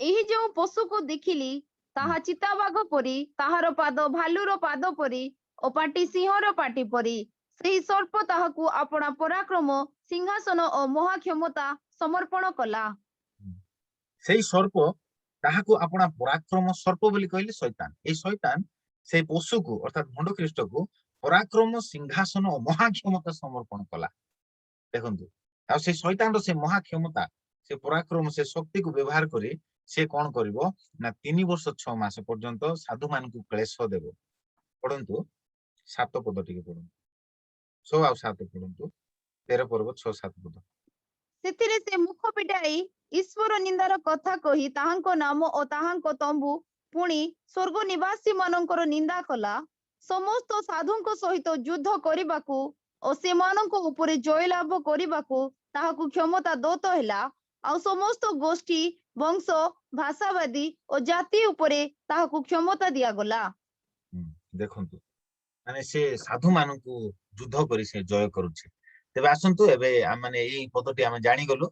एबे मु आपनकू गोटे चित्र देखै कि मु गोटे विषय बुझाय पे चेष्टा करबी आपण माने ध्यान देंतु। थैंक यू जीसस हालेलुया उनकर गोर आ जते बेलकू से द्वितीय मुद्रा में हिसाब को भांगिबे आ द्वितीय मुद्रा भांगला बेलकू कोन हेबो ना प्रथम घटना कोन घटिबो आमन देखि गलु जे भंड ख्रीष्ट से प्रकाशित हेबो। प्रथम शांति दूत स्वरूप आस्तिबो आ से द्वितीय मुद्रा भांगला परे से कोन हेबो ना निजर प्रकृत रूप को से प्रकाश करिवो। निजर प्रकृत रूप को प्रकाश कला परे तापर सेही द्वितीय मुद्रा रे आउ केतरा घटना घटिबो कोन घटिबो मु कहबी पांचटा घटना घटिबो द्वितीय मुद्रा रे। देखंतु ए चित्र रे ए जो द्वितीय मुद्रा रे प्रथमे भंड ख्रीष्ट निज को प्रकाश करूची। 2 नंबर पॉइंट होची कोन ना सेही समय रे स्वर्ग रे युद्ध हेबो वार इन हेवन आ ताहा 12 पर्व रे वर्णना करा जाईछि। आ सेही द्वितीय मुद्रा भांगिबा समय रे कोन हबो ना स्वर्ग रे युद्ध हेबो मिखाइल आ शैतान रो विरुद्ध रे। आपण मान जानछंती शैतान एबे कोठी अछि से नरक रे नाही से कोठी अछि जानछंती से आकाश मंडल रे अछि। आपण एफिसियस 6 पर्व 12 पद रे पढिबे आमानकर युद्ध मर्त्य विरुद्ध रे नहे किंतु आकाश मंडल रो दुष्ट आत्मा को विरुद्ध रे। तबे शैतान आ तार दूत माने आकाश मंडल रे अछन। एबे से आकाश मंडल रे कोन हबो मिखाइल सहित युद्ध हबो। आपण घरे पढंतु 12 पर्व रे लिखा जाय युद्ध हबो सेटा हम काली वर्णना करबा। तबे कोन हबो 2 नंबर पॉइंट हबो कोन द्वितीय मुद्रा रे जे युद्ध हबो ठीक अछि आकाश रे युद्ध हबो। 3 नंबर पॉइंट आपण लिखंतु 3 नंबर पॉइंट एई मिडिल रे ही 144,000 यहूदी माने मुद्रांकित हेबे आ से माने एई 3 वर्ष 6 मास प्रेसर रे से माने प्रचार करिवे। 3 नंबर पॉइंट 4 नंबर पॉइंट होची कोन दुई साखी एई थारे ही दुई साखी आसीबे। दुई साखी आ से दुई साखी केउ माने हम माने जानिनु बाइबल लिखा जाय एलियो बोली जण को कहा जाय आ जण को हेई पारे मसा न हेले हनक न हेले शिष्य जहन बोली मध्ये कहा जाय। आमे ता आगु को आलोचना करिबा विस्तीर्ण भावे किंतु आज एतकी जानि रखंतु ए द्वितीय मुद्रा रे 5 गोटी विषय घटिबो। 5 गोटी विषय प्रथमटी कोन जे भंड ख्रीष्ट निज को प्रकाशित करिवो आ से पवित्र स्थान रे बसिबो। आ 2 नंबर पॉइंट होची कोन स्वर्ग रे महायुद्ध हेबो। स्वर्ग रे युद्ध हैला परे से शैतान रो दल से माने कोन हेबे पतित हेबे। से माने पतित हैला परे से भंड ख्रीष्ट पासे वन वर्ल्ड लीडर से लीडर रो भितरे से शैतान प्रवेश करिवो आ से कोन करिवो ए 3 वर्ष 6 मास से महाक्लेश घटाइबो। तेबे प्रथमटे आमे देखिलु कोन भंड ख्रीष्ट निज को प्रकाश करिवो। 2 नंबर पॉइंट होची स्वर्ग रे युद्ध हेबो। काली आमे से स्वर्ग रे युद्ध हेबा विषय माने डिस्कस करिबा। 3 नंबर पॉइंट होची 144,000 यहूदी माने मुद्रांकित करा जिवे। एई स्थान रे ही मुद्रांकित करा जिवे से 144,000 यहूदी माने प्रचार करिवे। 4 नंबर पॉइंट होची कोन दुई साखी आसीबे। एई स्थान रे एई मध्य स्थान रे ही दुई साखी आसीबे से माने 3 वर्ष 6 मास पर्यंत प्रचार करिवे। के जण पढंतु प्रकाशित तार 11 पर्व 3 पद आउ आम्भे आम्भर दुई साखी को क्षमता देबु जे से माने चट परिधान करी 1,260 दिन पर्यंत भाववाणी कहिबे। केते लेखा जाय 1,260 दिन अर्थात 3 वर्ष 6 मास 1260 दिन बोले 42 मास 1260 दिन बोली कहले 3 वर्ष 6 मास। तेबे एठी से माने आसिले ही से माने एई 3 वर्ष 6 मास से माने प्रचार करि पारिबे। ठीक अछि किछ किछ बुझा पडुची। तेबे 4 नंबर पॉइंट होची सेटा। 5 नंबर पॉइंट होची कोन ना एई स्थान रे तीन जण दूत आसीबे आ 3 जण दूत मध्ये प्रचार करिवे। एई जण पढंतु से 14 पर्व रो तार 6 पद रो नै कि आपण माने 10 पद जाय पढि पारिबे आ ए सब आपण घरे पढंतु। प्रथम 6 पद टिके पढि दियंतु तापरे हमें सीधा सळक 10 पद पढिबा। 6 पद पढंतु। परे मो आउ जणे दूतंकु आकाशर मध्य भाग रे उड़ीबार देखिली। से पृथ्वी निवासी समस्त जाति गोष्ठी भाषावादी और वंशीय लोकंको निकटरे प्रचार करिबा निमंते एक अनंत कालस्थायी सुसमाचार प्राप्त होई उच्च स्वर रे कहिले। हां देखंतु कोन लेखा जाय ମୁଁ ଜଣେ ଦୂତଙ୍କୁ ଆକାଶର ମଧ୍ୟ ଭାଗରେ ଉଡିବାର ଦେଖିଲି। ସେ ପୃଥିବୀ ନିବାସୀ ସମସ୍ତ ଜାତି, ଧ୍ୟାନ ଦିଅନ୍ତୁ, ସମସ୍ତ ଜାତି, ସମସ୍ତ ଗୋଷ୍ଠୀ, ଭାଷାବାଦୀ ଓ ବଂଶୀୟ ଲୋକଙ୍କ ନିକଟରେ ପ୍ରଚାର କରିବା ନିମନ୍ତେ ଏକ ଅନନ୍ତ କାଳ ସ୍ଥାୟୀ ସୁସମାଚାର ପ୍ରାପ୍ତ ହୋଇ ଉଚ୍ଚ ସ୍ୱରରେ କହିଲେ। ଆମେ ଦେଖୁଛୁ ଏଇ କ୍ଲେଶ ସମୟରେ ମଧ୍ୟ ଏଇ ପ୍ରଥମ ଦୂତ ଅନନ୍ତ କାଳ ସ୍ଥାୟୀ ସୁସମାଚାରକୁ ପ୍ରଚାର କରୁଛି। ଇଟରନାଲ ଗସ୍ପେଲ, ଏଭରଲାଷ୍ଟିଂ ଗସ୍ପେଲ, ସୁସମାଚାର ସେ ପ୍ରଚାର କରୁଛି। କାହା ନିକଟରେ ପ୍ରଚାର କରୁଛି? କେବଳ ଜିହୁଦୀ ମାନଙ୍କ ନିକଟରେ ନାହିଁ, ସମସ୍ତ ଜାତି, ସମସ୍ତ ଗୋଷ୍ଠୀ, ସମସ୍ତ ଭାଷାବାଦୀ, ସମସ୍ତ ବଂଶୀୟ ଲୋକମାନଙ୍କ ଠାରେ ସେ ପ୍ରଚାର କରୁଛି। ତେବେ ମୋ ପ୍ରିୟ ମାନେ, ସେ କାହିଁକି ପ୍ରଚାର କରୁଛି? ଆଉ ତାର ପ୍ରଚାରରେ କଣ ଗୋଟେ ବି ଜିହୁଦୀ ପରିବର୍ତ୍ତନ, ଗୋଟେ ବି ବିଜାତି ପରିବର୍ତ୍ତନ ହେବେ ନାହିଁ? ଏବେ ଅନେକ ରେଫରେନ୍ସ ଯାକ ଅଛି, ମୁଁ ଆପଣଙ୍କୁ ଦେଖେଇବି। ଆଜି ତ ନାହିଁ, ଆଜି ସମୟ ହେଇଗଲାଣି। ଆଉ ସେମାନେ ଅନେକ ବିଜାତି ଲୋକମାନେ ମଧ୍ୟ ସେଇ ସମୟରେ ପରିବର୍ତ୍ତନ ହେବେ ମୋ ପ୍ରିୟ ମାନେ। ସେମାନେ ଶୈତାନର ଚିହ୍ନକୁ ଗ୍ରହଣ କରିବେ ନାହିଁ। ସେମାନେ ନିଜର ଜୀବନ ଦେଇଦେବେ ସିନା, ସେମାନେ ଶୈତାନର ଚିହ୍ନ ଗ୍ରହଣ କରିବେ ନାହିଁ। ତେବେ ସେମାନେ ଏଇ ଦୂତ ମଧ୍ୟ ଉଡି ଉଡି ପ୍ରଚାର କରୁଛି।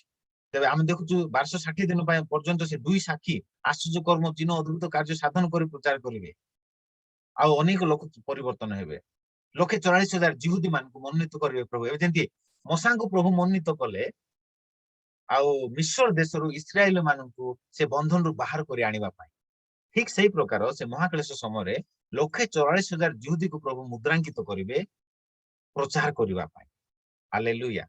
ବହୁତ ଜଣ ଭାବନ୍ତି ଯେ ମହାକ୍ଲେଶରେ ଖାଲି 1,44,000 ଜିହୁଦୀ ହିଁ ମୁଦ୍ରାଙ୍କିତ ହେଉଛନ୍ତି, ତେବେ ସେତିକି ଲୋକ ହିଁ ପରିତ୍ରାଣ ପାଇବେ ବୋଲି ବହୁତ ଲୋକ ଭାବନ୍ତି। କିନ୍ତୁ ନାଇଁ ମୋ ପ୍ରିୟ ମାନେ, ତା ସହିତ ଅନେକ ଜାତି, ଅନେକ ଗୋଷ୍ଠୀ, ଅନେକ ଭାଷାବାଦୀ ମାନେ ମଧ୍ୟ ପରିତ୍ରାଣ ପାଇବେ। ଆପଣ ପଢିପାରିବେ, ଦେଖନ୍ତୁ 7 ପର୍ବ, ପ୍ରକାଶିତ 7 ପର୍ବ 9 ପଦ ଟିକେ ପଢନ୍ତୁ। ଏହାପରେ ମୁଁ ଦୃଷ୍ଟିପାତ କଲି, ଆଉ ଦେଖ, ସର୍ବଜାତୀୟ, ସର୍ବଗୋଷ୍ଠୀୟ, ସର୍ବବଂଶୀୟ, ସର୍ବଭାଷାବାଦୀ ଅଗଣ୍ୟ ଏକ ମହାଜନତା ଶୁକ୍ଳ ବସ୍ତ୍ର ପରିହିତ ହୋଇ ଓ ଖଜୁରୀ ବାହୁଙ୍ଗା ହସ୍ତରେ ଧରି ସିଂହାସନ ଓ ମେଷ ଶାବକଙ୍କ ସମ୍ମୁଖରେ ଦଣ୍ଡାୟମାନ ହୋଇଅଛନ୍ତି। ସିଂହାସନ, ପରମେଶ୍ୱରଙ୍କ ସିଂହାସନ ସମ୍ମୁଖରେ ଆଉ ମେଷ ଶାବକଙ୍କ ସମ୍ମୁଖରେ ଦଣ୍ଡାୟମାନ ହୋଇଅଛନ୍ତି। ଏଇ ଯୋଉ ସର୍ବଜାତୀୟ, ସର୍ବଗୋଷ୍ଠୀୟ, ସର୍ବବଂଶୀୟ, ସର୍ବଭାଷାବାଦୀ ଅଗଣ୍ୟ ଏକ ମହାଜନତା, ଏମାନେ କିଏ ମୋ ପ୍ରିୟ ମାନେ? ଏମାନଙ୍କର ପରିଚୟ ଏଇ ଉପର ପଦରେ ଲେଖାଯାଏ, 13 ପଦ ଆଉ 14 ପଦରେ ଲେଖାଯାଏ। ଟିକେ ପଢନ୍ତୁ ଏଇ 7 ପର୍ବ 13 ପୁଣି ପଦ। ପ୍ରାଚୀନ ମାନଙ୍କ ମଧ୍ୟରୁ ଜଣେ ମତେ ପଚାରିଲେ, ଶୁକ୍ଳ ବସ୍ତ୍ର ପରିହିତ ଏହି ଲୋକମାନେ କିଏ ଓ ସେମାନେ କେଉଁଠାରୁ ଆସିଅଛନ୍ତି? ମୁଁ ତାହାଙ୍କୁ କହିଲି, ହେ ମୋହର ପ୍ରଭୁ, ଆପଣ ହିଁ ତାହା ଜାଣନ୍ତି।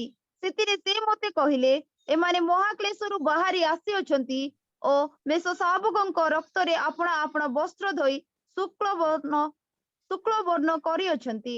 ଦେଖନ୍ତୁ କେତେ ସ୍ପଷ୍ଟ ଲେଖାଯାଏ, ଏମାନେ ମହାକ୍ଲେଶରୁ ବାହାରି ଆସିଅଛନ୍ତି। ମହାକ୍ଲେଶରେ ସେମାନେ ଜୀବନ ଦେଇଛନ୍ତି। ଏ ମହାକ୍ଲେଶ ସମୟରେ ସେମାନେ ଶୈତାନର ଚିହ୍ନ ଗ୍ରହଣ କରିନାହାନ୍ତି। ଆଉ ମହାକ୍ଲେଶରୁ, ଆଙ୍କୁ ଇଂଲିଶରେ କୁହାଯାଏ ଟ୍ରିବୁଲେସନ ସେଣ୍ଟସ୍, ମହାକ୍ଲେଶର ସାଧୁ ମାନେ ବୋଲି କୁହାଯାଏ। ଆଉ ଏକ ଅଗଣ୍ୟ ମହାଜନତା, ସେମାନେ ଯୀଶୁଙ୍କ ପାଇଁ ସେ ମହାକ୍ଲେଶରେ ଜୀବନ ଦେବେ। ସେମାନେ ଏଇ 1,40,000 ଜିହୁଦୀ ମାନଙ୍କର ପ୍ରଚାରରେ ସେମାନେ ପରିବର୍ତ୍ତନ ହେବେ।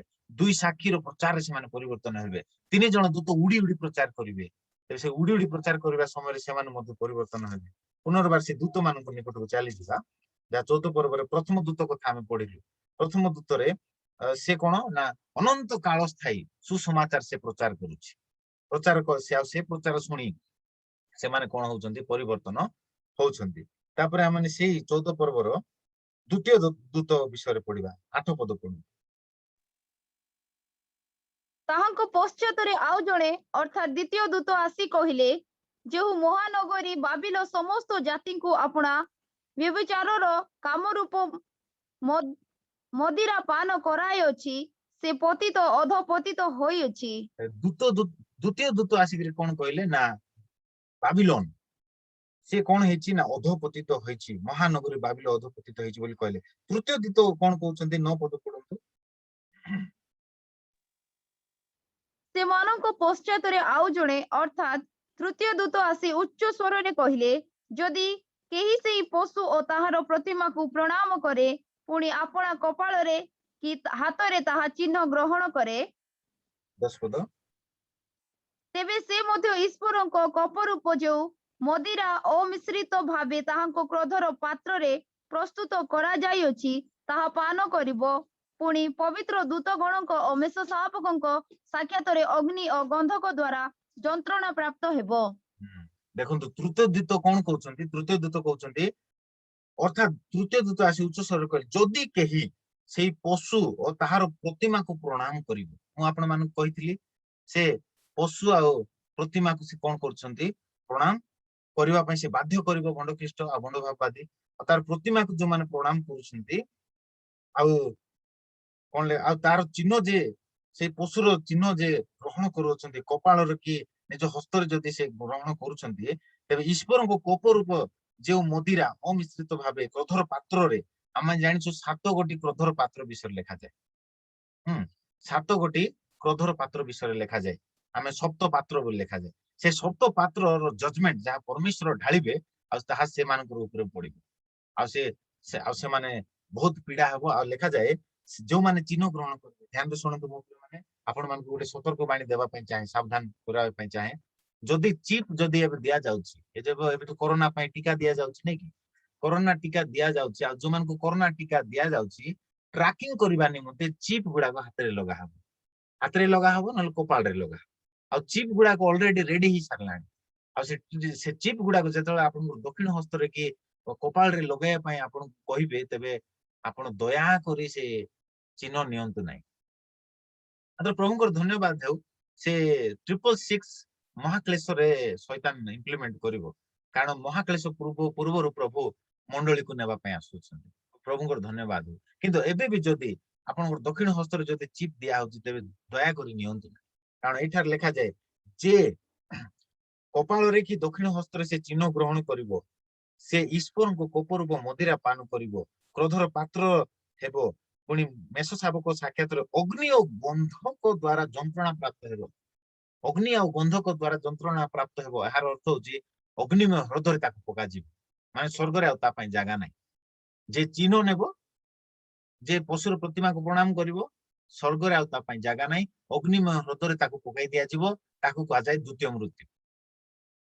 ସେଥିପାଇଁ ଏଇ ତୃତୀୟ ଦୂତ ଉଡି ଉଡି ସେ କହୁଛନ୍ତି କଣ, ଏଇ ଲୋକମାନେ, ଏଇ ଅନେକ ଭାଷାବାଦୀ ଗୋଷ୍ଠୀର ଲୋକମାନେ, ତୁମେ ଯଦି ସେ ପଶୁର ପ୍ରତିମାକୁ ପ୍ରଣାମ କରିବ କି ତାର ଚିହ୍ନ ଯଦି ହାତରେ କି କପାଳେ ଗ୍ରହଣ କରିବ, ତେବେ କଣ ହବ? ତେବେ ତୁମେ ଈଶ୍ୱରଙ୍କ କ୍ରୋଧର ସପ୍ତ ପାତ୍ର ତୁମ ଉପରେ ଢଳାଯିବ। ଆଉ ତୁମକୁ ଗନ୍ଧକ ଅଗ୍ନି ଆଉ ଗନ୍ଧକ ପ୍ରଜ୍ୱଳିତ ହ୍ରଦରେ ପକାଯିବ।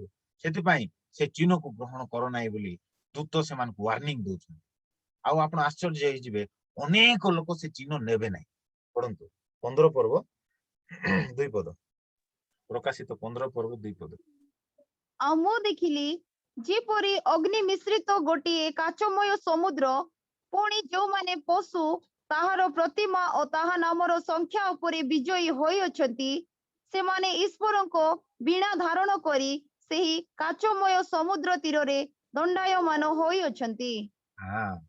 ସେ କହୁଛନ୍ତି, ମୁଁ ଦେଖୁଛି ଗୋଟେ ଅଗ୍ନି ମିଶ୍ରିତ ଗୋଟେ କାଚମୟ ସମୁଦ୍ର, ଆଉ ସେଇ ସମୁଦ୍ରରେ ଯେଉଁମାନେ ପଶୁ ଆଉ ତାର ପ୍ରତିମା ଓ ତା ନାମର ସଂଖ୍ୟା ଉପରେ ବିଜୟୀ ହୋଇଅଛନ୍ତି, ଅର୍ଥାତ୍ ପଶୁକୁ ପ୍ରଣାମ କରିନାହାନ୍ତି, ତାର ନାମକୁ ନିଜ ଉପରେ ଧାରଣ କରିନାହାନ୍ତି, ପୁଣି ତାର ଚିହ୍ନକୁ ମଧ୍ୟ ଗ୍ରହଣ କରିନାହାନ୍ତି, ତେବେ ସେମାନେ ତାର ଉପରେ ବିଜୟୀ ହେଇଛନ୍ତି।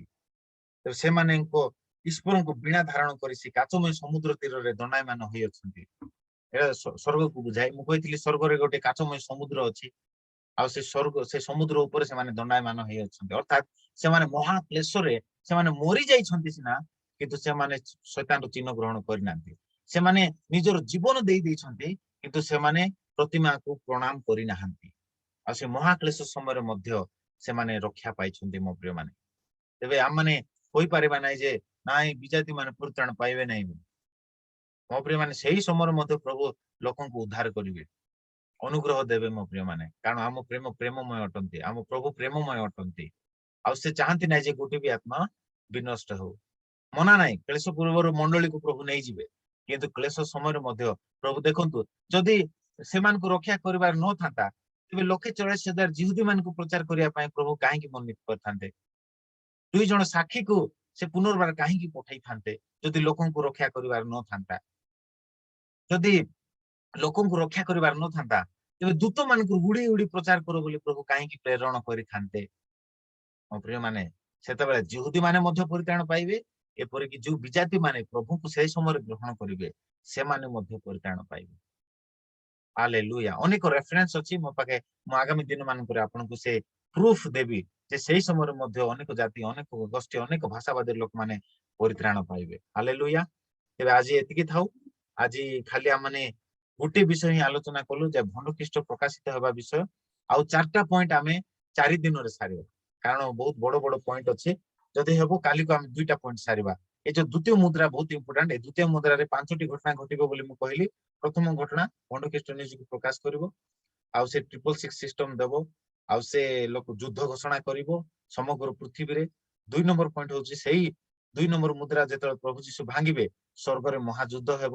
ମିଖାଇଲ ଆଉ ମିଖାଇଲର ଦୂତ ଗଣ ଆଉ ଶୈତାନର ଦୂତ ମାନଙ୍କ ଭିତରେ ଯୁଦ୍ଧ ହେବ, ଶୈତାନ ପତିତ ହେବ। ତାହା ଆମେ ଆଗାମୀ ଦିନରେ ଡିସ୍କସ କରିବା।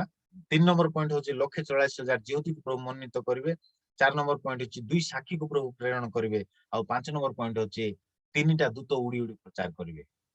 ଏ ମୋ ପ୍ରିୟ ମାନେ ଆମେ କାଲିକୁ ଆହୁରି ଅଧିକ ବିସ୍ତୀର୍ଣ୍ଣ ଭାବରେ ଏଇ ପଏଣ୍ଟ ମାନଙ୍କ ଉପରେ ଆଲୋଚନା କରିବା। ମୁଁ ଆଗରୁ କହିଥିଲି 2 ନମ୍ବର ମୁଦ୍ରା ଯେତେବେଳେ ଭାଗୁଛନ୍ତି ତାକୁ ଯଦି ଆମେ ବୁଝିଯିବା ତେବେ ଆମେ ପ୍ରକାଶିତ ବାକ୍ୟକୁ ଆମେ ଭଲ ରୂପେ ବୁଝିପାରିବା। କାରଣ ପ୍ରକାଶିତ ବାକ୍ୟର ଯୋଉ ପର୍ବ ଗୁଡାକ ତାହା ଏପଟ ସେପଟ ହେଇକି ଲେଖା ଯାଇଛି। ଏବେ ଦେଖନ୍ତୁ 6ଟି ମୁଦ୍ରା ଭାଙ୍ଗିଲା ପରେ 7ମ ମୁଦ୍ରା ଭାଙ୍ଗିବା ମଝିରେ ଗୋଟେ ଇଣ୍ଟରରପ୍ସନ ଚାପ୍ଟର ବା ଗୋଟେ ଏକ୍ସପ୍ଲାନେସନ ଚାପ୍ଟର ଚାଲି ଆସୁଛି, ଆଉ ସେଟା ହଉଛି 7 ପର୍ବ। ସେଥିପାଇଁ ବୁଝିବା ଟିକେ କଷ୍ଟ ହୁଏ। ପୁଣି ସେ ତୁରୀ ଯେତେବେଳେ ମଧ୍ୟ ଭଙ୍ଗା ଯାଉଥିବ, ସେ ତୁରୀ ଭାଙ୍ଗିବା ସମୟରେ ମଧ୍ୟ କେତେଟା ମଝିରେ ମଝିରେ ଏକ୍ସପ୍ଲାନେସନ ଚାପ୍ଟର ଗୁଡାକ ଆସିବ। ସେଥିପାଇଁ ବୁଝିବାଟା ଟିକେ କଷ୍ଟ ହେବ। ସେଥିପାଇଁ ମୁଁ ଆପଣ ମାନଙ୍କୁ ଗୋଟେ ସିରିଏଲି ବୁଝାଉଛି। 2 ନମ୍ବର ମୁଦ୍ରାରେ କୋଉ କଣ ଘଟଣା ଘଟିବ ଆଉ ତାର ବର୍ଣ୍ଣନା କୋଉ ଚାପ୍ଟରରେ କରାଯାଇଛି ତାହା ମୁଁ ଆପଣଙ୍କୁ ବୁଝାଉଛି। 2 ନମ୍ବର ମୁଦ୍ରାରେ ଏଇ 5ଟି ଘଟଣା ଘଟିବ। କାଲି ଆମେ ଡିସ୍କସ କରିବା ଯେ 1,44,000 ଯିହୁଦୀ ଏଇ ଯୋଉ 2 ନମ୍ବର ମୁଦ୍ରା ଭାଙ୍ଗିଲା ବେଳକୁ ଯେତେବେଳେ ଆସିବେ ତା 7 ପର୍ବରେ ବର୍ଣ୍ଣନା କରାଯାଏ। ସେମାନେ କିପରି ପ୍ରଚାର କରିବେ ଆଉ ସେମାନେ କେତେବେଳେ ରାପ୍ଚର ହେବେ ସେଇଟା ମଧ୍ୟ କାଲି ଆମେ ଦେଖିବା। ପ୍ରଭୁ ଏ ବାକ୍ୟ ଦ୍ୱାରା ଆମ ସମସ୍ତଙ୍କୁ ପ୍ରଚୁର ଆଶୀର୍ବାଦ କରନ୍ତୁ। ଯୋଉମାନେ ଜଡିତ ହେଇଥିଲେ ଆପଣ ସମସ୍ତଙ୍କୁ ଧନ୍ୟବାଦ। ଆସନ୍ତୁ ଏଇ ସମୟରେ ଆମେ ପ୍ରାର୍ଥନାକୁ ଯିବା। ଆଉ ଆମେ ମୁଁ ଆପଣ ମାନଙ୍କୁ ଅନୁରୋଧ କରିବି ଆପଣ ମାନେ ଶେଷ ଆଶୀର୍ବାଦ ନେଇକି ବିଦାୟ ନିଅନ୍ତୁ। ଆଉ ଗୋଟେ 5 ମିନିଟ ଅପେକ୍ଷା କରନ୍ତୁ, ଆଉ ଆମର ପ୍ରୋଗ୍ରାମ ସରିଯିବ। କାଲି ପୁନର୍ବାର ସାକ୍ଷାତ କରିବା।